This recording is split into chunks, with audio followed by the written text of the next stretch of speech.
Bon, salut Daniel, un ami de longue date, très très très longue date. Je sais plus de combien de temps, 40 ans maintenant, à peu près, hein, c'est bien ça? Pas loin, ouais. Pas loin, hein, donc Arrête de nous rajeunir.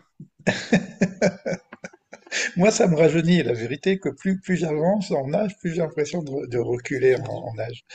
Alors, Daniel, ce que je voudrais d'abord qu'on commence, si tu veux, comme j'ai fait plusieurs interviews, c'est que tu te présentes, tu parles un petit peu de ton parcours, comment tu en arrives là où tu es, à Montréal, à faire le Beit HaZohar, la maison du Zohar, une yeshiva. J'ai vu le flash magnifique hein, que tu fais, j'ai vu toutes les personnes qui reviennent à la Torah, mais par le chemin quand même un peu de la pnimiout, hein, de l'intériorité de la Torah. C'est pas classique. J'ai l'impression que bon, au niveau des échivotes, c'est une grande originalité. Puis tu fais ça dans un pays qui est un peu froid, quoi, hein, Montréal. Et moi, j'ai dit Montéréal. On est dans la montée du Zohar. Alors, enfin, parle-moi de ce parcours. Ça, c'est une première notion, si tu veux, pour que les personnes te connaissent un petit peu et voient ce que tu fais à Montréal. Oui, écoute, avant de parler de moi-même, peut-être on peut parler de ce que c'est qu'un bêta-zoar, et après je Oui, si tu reviendrai veux. un peu en arrière. Oui, Le terme de bêta-zoar, c'est quelque chose qui est ancien. Ça existait en Afrique du Nord, il y avait des maisons d'études ou des salles d'études qui étaient réservées à l'étude du Zohar ou de la Kabbalah. Et c'était en général des sages, des Chachamim qui se réunissaient là-bas pour étudier le Zohar.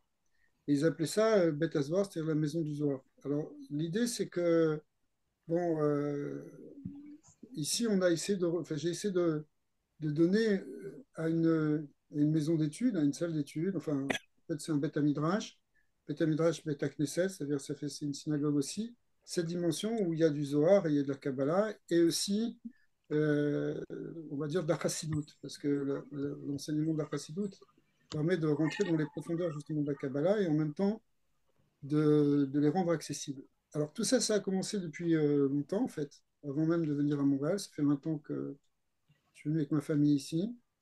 Avant, j'étais à Nice. Bon, originellement, j'étais à Paris, mais après, on était à Nice pendant pas mal d'années, presque 18 ans. Et puis là-bas, déjà, on avait fait, d'ailleurs, tu t'en rappelles, Élie, un Beth Midrash qui s'appelait Mayan, ensuite Mayan Or, qui était déjà avec cette spécificité de l'étude de la Pnimiut Torah, comme tu l'as dit, la profondeur de la Torah, c'est-à-dire, bon, essentiellement de la Kabbalah.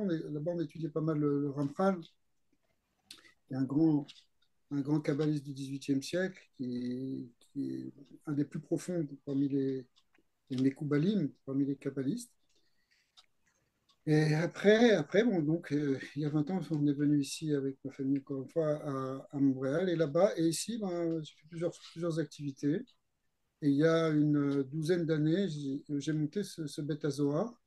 Au départ, c'était plus une espèce de cercle d'études, entre autres dans mes activités. Et puis finalement, après ça, on avait un lieu d'études, enfin un lieu de prière pour le Shabbat, on se réunissait le Shabbat. Et puis après, il y a bientôt 3 ans, on a trouvé des grands locaux et on a lancé un vrai projet de Beta Knesset, Beta Midrash. Pour Hacham, maintenant, c'est une vraie communauté qui s'est construite. On a de la chance d'être assez bien placé au niveau localisation dans le bon quartier, au bon endroit, dans le bon quartier à Montréal. Donc ça aide. Parce que au Canada, les distances sont assez grandes, donc il faut être bien placé. Et puis voilà, bon, Hachem, on a beaucoup de jeunes. C'est une Kehila assez jeune, c'est-à-dire la structure même des balais bâtiments, des gens qui viennent construire cette synagogue, ils ont entre 25 et 35 ans, mais donc c'est vraiment des jeunes qui sont très dynamiques, qui ont envie d'apprendre, qui ont envie de faire des choses sympas. Et puis, on a part ça, on a aussi des jeunes plus jeunes qui viennent et qui veulent apprendre, se rapprocher de la Torah, faire teshuva. C'est encore une autre activité, mais dans l'ensemble, voilà. Alors, concrètement, ça veut dire que on a une dimension d'étude là, dans la matinée, un petit collège qui est de Kabbalah. et donc là où on étudie la Rizal, mais aussi avec une approche chassidique. Et puis, à part ça, il y a des cours de Torah qui sont donnés le soir et des gens qui viennent étudier au Rav Vous êtes Kook, combien à peu au près? Beth Midrash. Et Vous les êtes cours combien? dans les cours de Torah, je donne des cours de Chassidut et des cours de Zohar ou de Tikkun Zohar. Un des cours qui marche bien en ce moment, c'est ce qu'on appelle les Tikkunim Chadashim, qui sont les Tikkun Zohar qui ont été révélés au XVIIIe siècle aussi. Mais bon, on peut rentrer dans les détails. Voilà, grosso modo, c'est ça notre activité, mon activité actuellement. Vous êtes combien à peu près de personnes qui suivent le concours? Shabbat, il y a une centaine de personnes. Centaines de Entre, personnes, ah, ouais, c'est magnifique, hein. c'est bon, Hachem, ça a vraiment. Shabbat, c'est vraiment. Shabbat et les fêtes, c'est une très très bonne ambiance. Bon, en semaine, il y a évidemment moins de monde. Enfin, il y a des minyanim, il y a des minyanim toute la journée. Enfin, il y a des minyanim. Ça fonctionne vraiment comme une synagogue, comme un Beth Midrash pour le prochain. Bon, moi, ce que je veux rajouter sur ta particularité, hein, parce que quand même on se connaît depuis un certain temps, euh, j'ai pas dit que tu as fait le tour de la planète, mais tu es quand même passé par presque toutes les pas toutes, mais beaucoup de chitotes, hein, beaucoup de cheminements de la Torah. Tu parles de Chassidoute, mais je sais qu'à un moment donné, tu étais aussi un petit peu Breslav, Chabad, je sais pas si tu as d'autres Chassidoutes. Après, il y a Ramchal, Arizal, puis bon, le truc classique de tout yeshivot, puisque tu es quand même un enfant de yeshiva, hein. T'es pas quelqu'un qui a choisi le chemin du travail, etc. Donc tu as cette pluralité, si tu veux, de connaissances à travers les différentes chiites. Est-ce qu'aujourd'hui tu t'es positionné sur une chiita particulière ou tu restes encore un peu dans cette sphère, disons, moi je dis euh, unitaire, voilà. Bon, alors c'est sûr que bon, officiellement, on est Chabad dans ma famille. Maintenant, concrètement, c'est sûr que moi j'ai une approche justement, ouais, unitaire, comme tu dis, c'est-à-dire ce qu'on appelle Torah Taïchoud. C'est un terme que j'ai jamais employé, je ne sais pas s'il existe ailleurs, mais c'est Ouais, quoi ouais. Torah Taïchoud? C'est cette idée d'unifier justement les différences.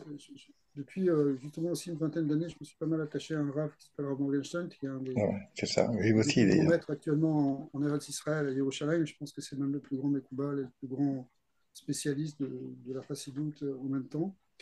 Et de toutes les chitotes, c'est-à-dire qu'il a tous les courants, il les unifie. Alors, puisqu'on est dans un public d'initiés, c'est-à-dire que quand on étudie la Torah, il y a deux approches. Une approche qui correspond à ce qu'on appelle la sphère de Bina. La Bina, c'est l'intellect qui analyse des choses. Et ça consiste à justement marquer les différences et expliquer quel cas, et ça parle de tel cas, ça parle de tel cas, on, on sépare les choses. Et puis il y a une autre approche qui est plus synthétique, qui est l'approche de Chokhmah. Le Chokhmah, elle consiste à trouver le point commun qui existe entre les différents avis. C'est-à-dire, quand vous avez une discussion, une marque loquette, soit vous vous accrochez sur la différence, soit vous vous accrochez sur le point d'unité. Mais en réalité, l'étude de la Torah consiste à faire les deux, c'est-à-dire à la fois Chokhmah et Bina, c'est-à-dire savoir distinguer les différents courants, distinguer les différentes approches, et en même temps savoir les unifier. Alors après, concrètement, c'est sûr qu'il faut quand même avoir une direction personnelle pour pas faire. Il ne s'agit pas non plus de faire une espèce de salade niçoise, tu m'excuseras, mais c'est plutôt pour. Mais dans l'idée, dans l'ouverture intellectuelle et dans l'approche de l'étude, il y a une idée de faire une synthèse. Ça fait partie, à mon sens, de la Torah actuelle, de la Torah de Mashiach. C'est un courant qui va de plus en plus se développer. De même qu'en Eretz Israël, il y a ce qu'on appelle le kibbutz galouyot qui a déjà commencé, c'était le rassemblement des exilés. Si vous allez au Kotel, vous allez faire un minyan avec un Satmer, un Thémani, un Sfarad, deux Polonais, etc. Mais tout ça font le même minyan. Pourquoi? Parce que tout le monde s'est réuni sur la même terre. Et bien, d'une certaine manière, dans la Torah aussi, il faut rassembler les exilés de la Torah. Les différentes étincelles, elles doivent être réunies dans un même principe. Le Rav Morgenstern, entre autres, c'est quelqu'un qui a cette approche et qui fait ça de manière extraordinaire parce qu'il s'appuie sur les profondeurs de la Kabbalah et de la Chassidut. Oui, c'est vrai. Bon, on a eu l'occasion d'étudier un peu cette Torah Ouais, qui est on a fait extraordinaire. plusieurs cours dessus, mais c'est une approche. C'est une approche. Oui, C'est-à-dire, ne pas rester. Enfin, en tout cas, c'est sûr que je n'ai pas une approche sectaire. Donc, oui, il faut être capable. C'est-à-dire, c'est pas tout le monde qui le fait, mais lui, le Rav Moshe, il donne cet exemple. Il y en a d'autres aussi. On peut être capable, dans le même Dvar Torah, de ramener le Rabbi de Lubavitch, un enseignement de Rabbi Nachman et même un enseignement du Gan de Vina. Si on est capable de faire ça, et à mon sens, c'est la Torah du Yichud. Ça ne veut pas dire que on ne fait pas des différences. Non, mais au contraire. En fait, il y a un grand principe qu'il faut comprendre, c'est que la Torah, elle est une. Et quand on dit qu'elle est Elle est une, une. elle est une, mais bien sûr. Euh, D'ailleurs, c'est pour ça que vous savez qu'il y a 5 roues machines, parce qu'elle est une. Ouais, D'accord? ouais. Il y en a une qui est 5. Alors, mais l'idée, c'est que en réalité, tout ça, on parle de 70 facettes de la Torah, mais c'est la même lumière qui se reflète à travers 70 facettes. Donc, il faut être D'accord. capable d'unifier ces 70 facettes. Je pense que c'est ça la mission actuellement du peuple d'Israël, mais c'est la mission d'Israël de toute manière d'unifier les 70 facettes des nations aussi. Alors c'est Donc, ça, on en arrive là, pourquoi on si est tu veux. descendu à 70 âmes en Égypte? C'était pour aller récupérer en fait les 70 branches des nations Hmm. pour en faire une réparation, puisqu'il y a eu un éclatement après la tour de Babel où les 70 nations se sont divisées. Mais c'est la même chose aussi dans la Torah. Et même, Alors, c'est en le faisant dans la Torah qu'on arrivera à le faire dans le monde aussi. Tout est lié. d'accord. Donc on en arrive un peu à cette notion de 70 facettes, la relation avec les nations, etc. Alors bon, je sais aussi que tu as beaucoup travaillé là-dessus. On a fait des colloques ensemble également sur les Bnei Noirs, des choses comme ça. Ce que je voulais te poser par rapport à ce que tu montes quelque chose qui s'appelle Beta Zohar, dans cette unicité en tout cas, est-ce que maintenant, dans la diffusion avec les nations, on reste sur les lois Bnei Noir ou est-ce qu'il y a cette possibilité de diffuser également, à travers les 70 facettes, la pnimiout, l'intériorité? À quel niveau et quelles sont les limites de la diffusion de cette minute par rapport aux nations? Ok, il y a une discussion parmi les gens qui s'occupent des blés noirs. On sait qu'il y a plusieurs courants eux-mêmes, mais dans l'ensemble, d'abord, il faut comprendre que les Sheva Mitzvot Bnei Noir, elles incluent beaucoup d'autres mitzvot, comme c'est marqué dans la Gemara elle-même. Ça Oui, inclut peut-être plus d'une centaine de mitzvot. Ça, c'est le premier point. Par exemple, je prends un exemple, même si on est ben noir, on ne doit pas faire la shonara. oui. D'accord? La shonara, c'est assourd, c'est interdit au même titre qu'un juif qui fait la shonara. Donc, on peut multiplier des exemples comme ça, des choses qui, logiquement, on comprend, ça fait partie. Bon, alors, ça va rentrer dans la catégorie des 7 mitzvot minérois, par exemple, parce que la shonara, c'est une branche de l'interdit de tuer, parce que c'est une agression contre quelqu'un, ça peut même lui causer des dommages, et ça peut aller jusqu'à sa mort. Donc, c'est pour en donner un exemple, il y a beaucoup de mitzvot. À part ça, hein, le côté du message de la Torah, pas seulement ça, mais de la compréhension profonde de la Torah, elle doit être transmise aux nations. Le Rabbi Lubavitch a dit que non seulement on peut enseigner la chassidoute, qui est quand même la profondeur de la Torah, la chassidoute au, au Bnei Noir, mais qu'il faut le faire. Il a dit le Sha'ar HaYichud Ve'emunah, c'est la deuxième partie du Tanya. Il faut l'enseigner aux nations. C'est quoi la deuxième partie du Tanya? C'est la doctrine réelle, théologique de la profondeur de la Torah, qui nous parle de l'unité de Dieu, et qui exprime comment vivre cette unité. C'est basé sur le Harizal, c'est basé sur le Baal Shem Tov, c'est basé aussi sur le Rambam. Et c'est une synthèse de la philosophie du Yichud. Eh bien, cette philosophie du Yichud, cette Kabbalah du Yichud, il faut la transmettre, c'est-à-dire de l'unité, il faut la transmettre pour l'humanité. C'est la clé. Donc, on n'est pas simplement limité au fait de dire, voilà, vous allez faire ces 7 mitzvot. Non, il faut qu'il y ait une connaissance de Dieu. C'est ça Mashiach. L'union des Sheva Mitzvot Bnei Noir, c'est une dimension messianique. Le, le Rambam dit qu'il faut l'enseigner dans toute génération, mais concrètement, on ne pouvait pas l'enseigner, les Sheva Mitzvot Bnei Noir. Le Rabbi a expliqué pourquoi. Parce que comment tu pouvais, dans un milieu chrétien hostile, commencer à parler du judaïsme? C'était, je veux dire, vers l'extérieur. C'était impossible. On était confinés dans des ghettos, etc. Donc, concrètement, ce n'était pas possible. Mais quand ça devient possible, et ça devient possible maintenant, il faut le faire. Et ça, c'est la dimension, c'est ce qui a été prophétisé dans les prophètes. Isaïe parle de, de, d'une révélation de la connaissance sur la terre entière. D'accord. Mais Alors, c'est- je vais reformuler une autre façon ma question, parce qu'on parle des bnei noirs. Ok, aux bnei noirs, on enseigne cette loi qui est très, très vague, puisqu'il y a plein de mitzvot qui sont derrière, et on doit enseigner la pnémiout aussi, donc l'intériorité de la Torah, en tout cas une partie. Est-ce que ça veut dire que si je prends maintenant la Kabbalah, etc., cette minute, tel que tu l'as décrit, il faut être Bnei Noach où je peux enseigner la Torah à l'humanité, et cette minute aussi sont passées par cette tranche de dire d'abord je suis Bnei Noach et après je peux toucher ces choses-là. Ça veut dire quoi être Ben Noir? Ben Noir, tout le monde est Ben Noir, tout le monde est un descendant de Ben Noir. La question est de savoir si la personne, elle accepte déjà les bases de la morale juive, on pourrait le présenter comme ça, ou de la morale universelle. Certains ils présentent les Sheva Mitzvot Ben Noir comme tels, c'est-à-dire avoir une base déjà fondamentale de l'humanité, c'est-à-dire le respect de la vie, le respect de la famille, la conscience d'un Dieu dans le monde, qui sont ce qui seraient les bases. Vous savez que les athées sont très minoritaires dans l'humanité, c'est juste quelques centaines de millions par rapport aux milliards de gens. Donc, c'est la base. L'humanité normale, elle a une croyance en Dieu en général, à moins qu'elle soit trop déviée ou parce qu'elle veut refouler tout ça.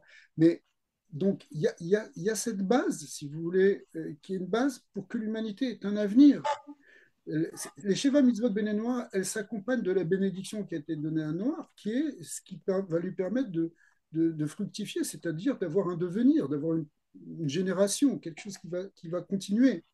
Si on coupe ou si on arrache une de ces 7 racines, qui sont les 7 mitzvot bénénois, hein, le rabbi de Komarna explique que la racine de toute la Torah, des 613 mitzvot, ce sont les 7 mitzvot bénénois, ce sont les racines de l'arbre.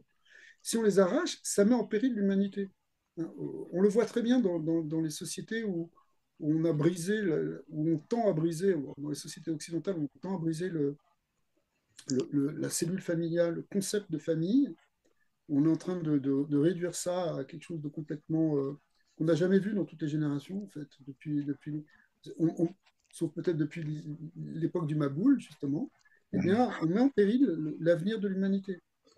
Aussi, bon, effectivement, l'interdit de meurtre, de génocide, ça met aussi en péril l'humanité. Enfin, il y a comme tu as parlé de famille, il y a quelque chose qui me vient là comme ça, par rapport à Abraham, parce que j'ai l'impression qu'avec Abraham, on revient à quelque chose peut-être de nouveau, parce qu'il y a partout seront bénies toutes les familles du monde. Donc c'est pour ça que moi je parlais de l'âge d'Abraham, hein, donc avant les divisions, des choses comme ça. Mais c'est marqué les familles, mishpachot. C'est-à-dire que c'est pas l'humanité, c'est les familles. Mais ça veut dire Alors que ça, c'est très... déjà, il faut arriver à un niveau de famille, être une famille, c'est-à-dire une fraternité. Si on est complètement...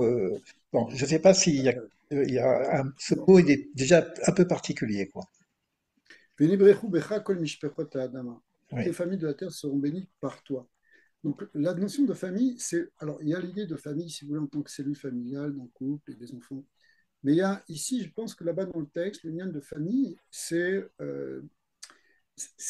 c'est- c'est l'opposé de ce que veut faire aujourd'hui un monde postmoderne dans lequel il n'y a plus de différence d'identité, de culture originelle, de race encore moins.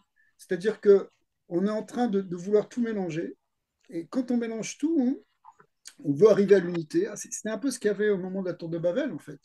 C'est-à-dire, tout le monde est sous le même régime, tout le monde est sous la même langue. On a vu ça avec les communistes en Russie. Et c'est un système, en fait, dans lequel on nie la spécificité individuelle et on mélange tout et on perd, dans ce métissage complet, on perd l'identité des familles de l'humanité, c'est-à-dire Exact, des peuples exact. et des branches dans ces peuples. Et quand on fait ça, on perd l'occasion de recevoir la bracha. Hein, on revient en fait à une sorte de tohu vabohu, et c'est le risque qu'il y a aujourd'hui dans le monde ou dans une certaine vision du monde. C'est ça qui s'oppose d'ailleurs. On est dans cette guerre-là au niveau intellectuel et spirituel. Entre ça et d'un autre côté, on voit aussi une vision complètement fondamentaliste qui n'est Oui, pas la solution. j'avais pensé à cette notion aussi, parce qu'on sait que la première faute de fils d'homme, c'est le Caïn qui tue son frère, et la fraternité est perdue. Il n'y a même plus le mot frère dans la Torah. Il faut attendre d'abord Abraham, et ils disent, là, tu es comme mon frère, mais bon, il faut se diviser. Mais la véritable fraternité revient avec Yosef, qui Oui, reconnaît ses frères malgré le fait d'avoir vécu ce qu'il a vécu, tu vois. Et pour moi, ouais, ça veut dire qu'en même temps, cette notion de famille, c'est-à-dire qu'on quelqu'un qui a déjà fait un travail sur lui-même pour voir l'autre aussi dans un cadre de fraternité, tu vois. alors Bon, l'idée de frère aussi, Shalom, shalom. ouais, l'idée de frère, c'est peut-être encore autre chose, mais effectivement, c'est-à-dire c'est être capable de vivre avec l'autre et de comprendre que l'autre exact, est exact, une exact. partie de toi-même et que tu viens de la même chose. C'est-à-dire, l'idée de fraternité, on n'y est pas encore, hein. C'est ça, On n'est pas c'est ça. encore arrivé à ça. C'est-à-dire que Vayaker, Yosef, il a reconnu, mais ses frères, ils l'ont Mm. reconnu. Ils vont le reconnaître que réellement, vraiment à la fin du livre de Béréchid, qui représente les trois dernières sections du livre de Béréchid, comme dit le Harizal, qui sont D'accord, des allusions à ce qui se passera au moment de Mashiach. Donc d'accord. la rencontre avec les frères, Vaïgash Yehuda, le fait qu'ils se retrouvent entre eux, Vaïkri Yaakov, cette idée d'éternité, tout ça, ça représente la fin des temps. Mais la fraternité réelle, elle doit être obtenue, ben, c'est ça l'objectif aujourd'hui. Le vrai Exact. objectif de Mashiach, c'est d'arriver à sortir de la haine gratuite, qui est le fait de ne pas supporter que l'autre existe, comme c'est comme le Rabbi Rachav, le cinquième Mm. Rabbi de Lubavitch, a écrit ça d'une manière extraordinaire, c'est-à-dire que la haine qui divise les gens au-delà des arguments qu'ils avancent, qui sont souvent artificiels, c'est en fait quelque chose qui fait que je n'arrive pas à supporter qu'il y ait un autre que moi. C'est-à-dire que ça vient C'est du ce qui s'est moi passé et de avec... l'ego. Et ça vient du moi et de l'ego. Oui, c'est ce qui s'est passé avec Caïn déjà. Et c'est ce qui se passe avec nous aujourd'hui, jusqu'à aujourd'hui. Exact, C'est-à-dire exact, que, oui. et c'est pour ça qu'on a besoin de la profondeur de la Torah. Parce que la profondeur de la Torah nous aide à transcender l'ego, nous aide à sortir de ces limitations et le reste du monde pour arriver justement à la conscience du un, que on est tous, et du coup, on devient tous des frères d'un même, issus d'un même père qui est Hachem. C'est-à-dire que toutes les âmes, finalement, elles sont réunies. Les corps sont séparés, mais les âmes, dans leur principe premier, ce qu'on appelle les Yeridas, elles sont unifiées. Et quand on révèle ce principe d'unification qui est au niveau des Neshamot, alors du coup, on sort de l'ego du Yesh premier pour arriver à voir l'autre comme ton frère, pour voir l'autre réellement comme ton frère. Et là, on arrivera à la fraternité. Pour l'instant, on travaille là-dessus. Le but de la révélation de la Chassidoute, c'est d'arriver à ça.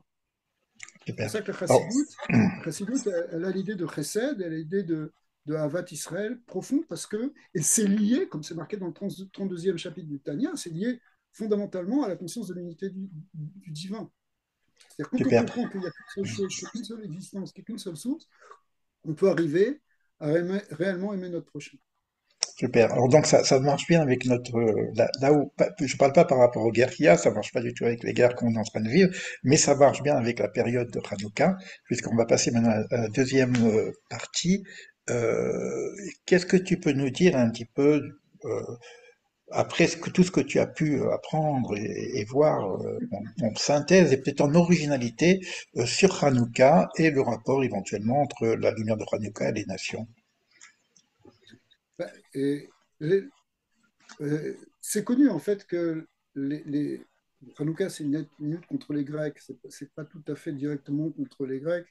C'était des Séleucides, c'est-à-dire des gens qui étaient des hellénistes qui habitaient en Syrie, tiens, c'est d'actualité, et qui venaient du nord et qui ont imposé sur toute la Judée, sur Shomron, Yehuda, Shomron, c'est en fait sur Eretz Israël, qui ont imposé la culture grecque.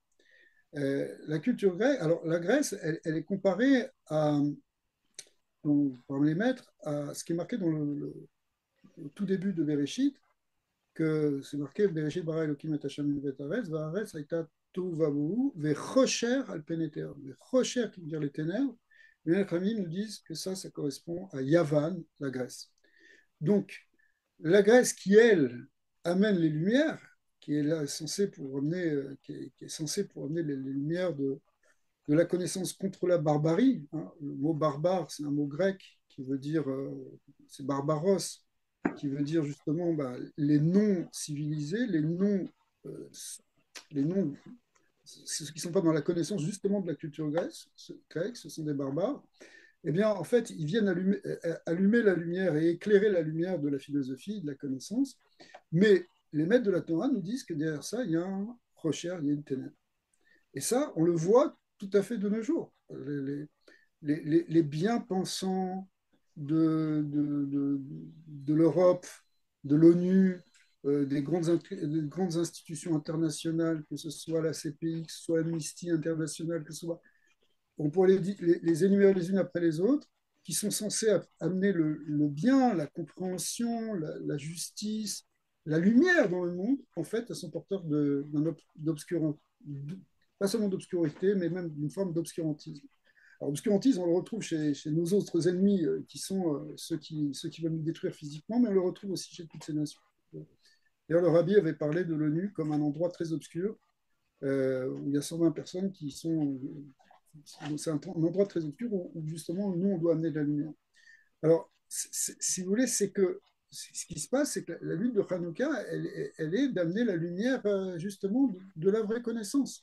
La vraie connaissance de celle qui vient de la Torah, celle qui vient de la névoie, parce il faut toujours se rappeler que la Torah n'est pas une philosophie au départ. La Torah est une prophétie. Elle a été révélée au Sinaï, elle a été révélée aux prophètes.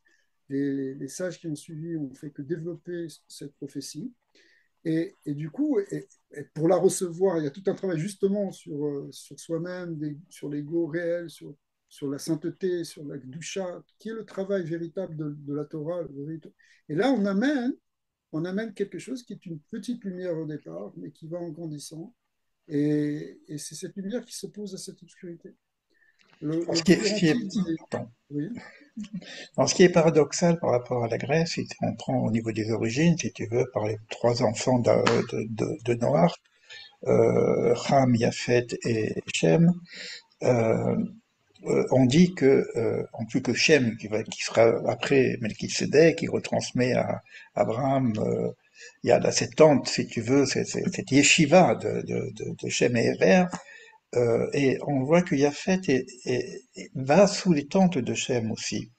Donc, il semblerait qu'il y a fait, je parle au niveau symbolique, au niveau réel, je sais pas, c'est pas au niveau de l'histoire, mais en tout cas, la symbolique qu'il y a derrière, il semblerait que Sem, Yafet va être initié quand même dans cette tradition première, pratiquement, avec Shem. bien Et sûr, Yeft Elohim Ba'al Shem, c'est ça. absolument. Alors, ça c'est expliqué, hein, dans les, dans la Gemara, et le Ramchal reprend ça aussi dans son explication sur le rêve de Daniel, où vraiment Yavan, qui est un des fils de Yavan, ça veut dire la Grèce, qui est le fils, on va dire, central de Japhet, donc un des trois fils de Noé, eh bien, il est ce qu'on appelle un Talmid Chacham chez Piresh. Qu'est-ce que ça veut dire Talmid Chacham chez Piresh? Ça veut dire quelqu'un qui a étudié la Torah, mais qui s'en est écarté. Et c'est déjà c'est ce qu'il y a de plus troublant et de plus difficile à gérer. On explique. Hein, quelqu'un il peut faire teshuva, c'est plus facile s'il n'a pas étudié la Torah d'abord. Parce que s'il a étudié la Torah et qu'il s'en est écarté, c'est beaucoup plus compliqué pour lui parce que il va toujours discuter, il va toujours avoir cette opposition. D'ailleurs, la, la, dans le rêve de Daniel, il a vu la Grèce comme une panthère. Et Hmm. la panthère, en fait, elle est blanche avec des taches noires. Et ces taches noires, elles représentent ce qu'on appelle Tina Beliba, c'est-à-dire le côté négatif qui est caché dans quelque chose qui a l'air lumineux. Donc la graisse, elle a l'air lumineuse, mais elle contient en fait une impureté profonde. Ouais. Et en fait, historiquement, oui, on peut dire aussi que historiquement, la Grèce a appris chez les sages juifs. Pas à l'époque de Socrate, mais à l'époque de Pythagore. Déjà, à cette époque-là, effectivement, la Grèce la plus ancienne était liée encore à quelque chose qui était. Même la Kabbalah de Pythagore, enfin, pas la Kabbalah, mais les mathématiques viennent de la Kabbalah. C'est pas, on a tendance à dire autrement. On dit que les kabbalistes du Moyen Âge, c'était des gens qui étaient néoplatonistes, tout ça, mais c'est pas vrai. C'est le contraire. D'ailleurs, René Guénon l'explique clairement. Il dit clairement que l'origine de la connaissance de la Grèce, ils ont pris dans la Kabbalah. Vraiment. Donc, ça s'appelle Talmid Chacham chez Piresh. C'est-à-dire que Yafet, quand il est dans la tente de Shem. Shem, c'est les Sémites, c'est Abraham, c'est le peuple juif. Quand il apprend dedans, ça va, mais quand il s'en écarte, c'est-à-dire, en fait, on peut le dire aussi, traduire, quand la philosophie s'écarte de la Kabbalah, elle s'écarte de la Névoie, eh bien, elle peut dériver et dévier et amener la folie de la République de Platon, qui est un système complètement totalitaire, et qu'on va retrouver jusque dans la philosophie allemande qui a abouti au néosocialisme. Donc ça, si vous voulez, c'est ça le problème du rocher de l'obscurité de la Grèce. Et aujourd'hui, bon, c'est pas du néosocialisme, mais enfin, c'est le gauchisme mondial qui, qui, on le voit, flirte complètement avec l'islamisme et qui est capable d'amener les ténèbres, détruire toute intellectualité dans le monde. Vraiment l'obscurantisme pur, au nom d'une bien-pensance occidentale, de liberté, de non-racisme, etc. En amenant tous ces arguments lumineux, en fait, c'est des ténèbres qui se cachent derrière. Et c'est ça le problème Alors, c'est ça le problème de la Grèce. ouais, mais en même C'est temps, le problème de l'Occident aujourd'hui. ce qui est pas paradoxal, qui est terrible, parce que lorsque quelqu'un vient apprendre et prendre de l'intériorité de la Torah, ça revient un peu à la question que j'avais posée tout à l'heure, ce principe qui devient ennemi après, à la connaissance, en fait, compte des fondamentaux que nous avons, et dans ce que nous connaissons, ils vont nous interdire les fondamentaux pour la réalisation du Yihoud. C'est-à-dire qu'ils savent déjà sur quoi toucher, par exemple la circoncision, le Shabbat, l'étude du Talmud, etc. Ils savent exactement parce que on voit que c'est une force métaphysique, parce qu'il connaît en même temps là où il faut taper et là où il Alors, faut nous interdire. là où il faut taper, en fait, la clé, c'est que ils veulent interdire Torah Techa, la Torah d'Hachem, c'est-à-dire Hum. cette dimension de connexion avec le divin, ça, ils ne la veulent pas. C'est ça qu'ils ne veulent pas, en fait. C'est-à-dire que les belles idées philosophiques qu'on pourrait puiser de la Torah, ils sont d'accord. Ils ne sont pas fondamentalement contre la Torah.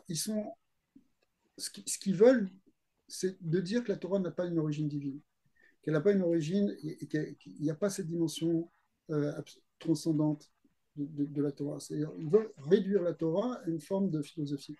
Et Et pour, ça, c'est pour ça aussi que, oui, Et pour continuer dans le paradoxe, on va nous dire aussi que la Torah peut traduire congrès. Congrès. ouais. Alors, Il n'y a que le grec d'un qui côté, pourrait supporter la spiritualité de la Torah. Donc on a voilà. quelque chose qui est de très proche. D'ailleurs, bah écoute, Shem et Yafet, bah, on voit bien dans la Torah, ils sont quand même assez proches, hein, ils étudient ensemble, etc. Tu vois, bon. Et, et on va nous dire que bon, si on veut traduire vraiment, on peut traduire la Torah en grec. Alors, je te reprends parce que c'est pas traduire la Torah.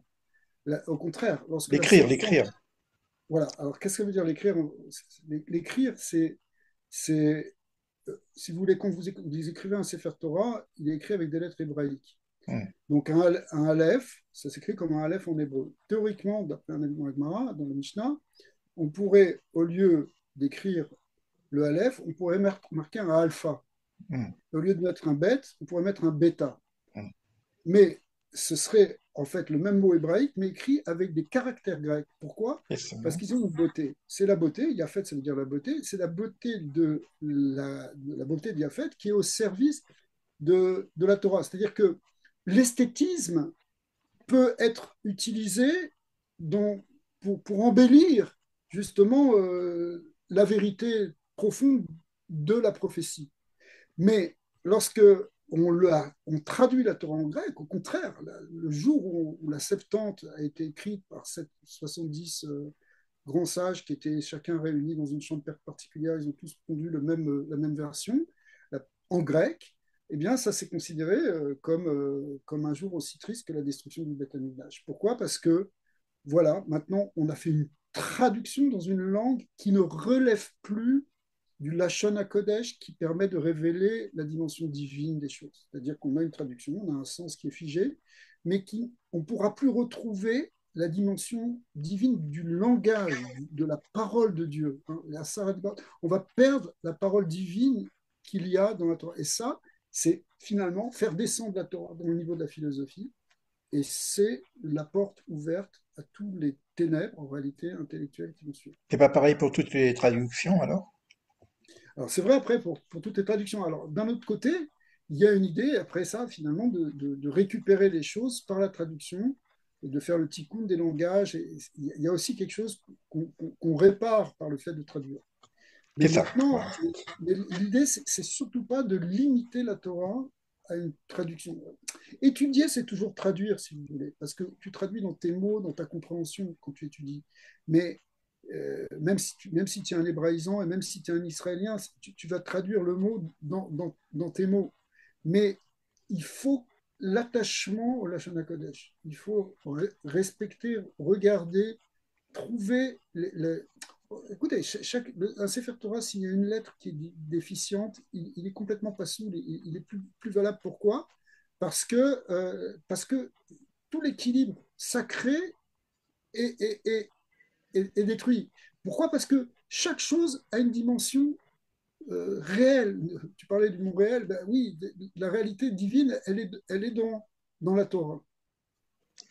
Alors, puisque tu as parlé un peu du tikkun, justement, bon, là, on sait que dans l'histoire de Hanouka, on sait l'histoire de la grecque, mais ça, bon, on sait que finalement, c'est pratiquement toutes les lumières nécessaires pour le tikkun olam, je dirais. Euh, euh, Aujourd'hui, par rapport à cette problématique que nous avons développée, euh, comment tu vois le tikkun vis-à-vis de la Grèce? Comment tu pourrais dire à notre niveau, voilà ce que nous avons à faire, je parle au niveau du peuple d'Israël pour l'instant, qu'est-ce qui serait notre travail à faire?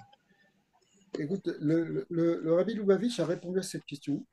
Et il a fait de Hanouka une campagne de diffusion et pour éclairer le monde. C'est-à-dire que on est dans un moment de recherche terrible. Si tu prends, je sais pas, voilà, les journaux occidentaux, la presse européenne, américaine, c'est une catastrophe ce qu'ils peuvent véhiculer comme mensonge.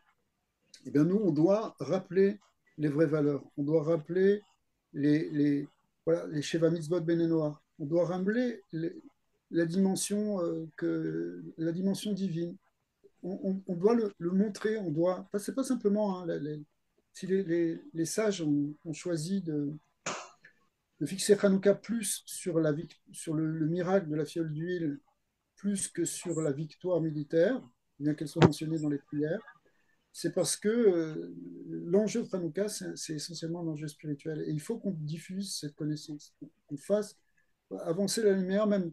Alors, il y a un grand principe qu'on dit dans la Chassidut, c'est que un petit peu de lumière repousse beaucoup d'obscurité. C'est-à-dire qu'il ne faut pas se décourager et dire ce qu'on a, et ceux qui vont l'entendre vont l'entendre. Et à la fin, le mensonge tombe. Le Zohar nous dit clairement, le Sheker, il repose, le Zohar et la Gemara, disent que le sheker il repose toujours sur un pied, le shin, le kouf, le resh sont trois lettres qui n'ont qu'un seul, un seul pied, alors que le emet, aleph, mem, tav, reposent chacun sur trois pieds, enfin ils sont beaucoup plus stables. Et donc le emet, la vérité va finir par se maintenir, que le sheker va finir par disparaître.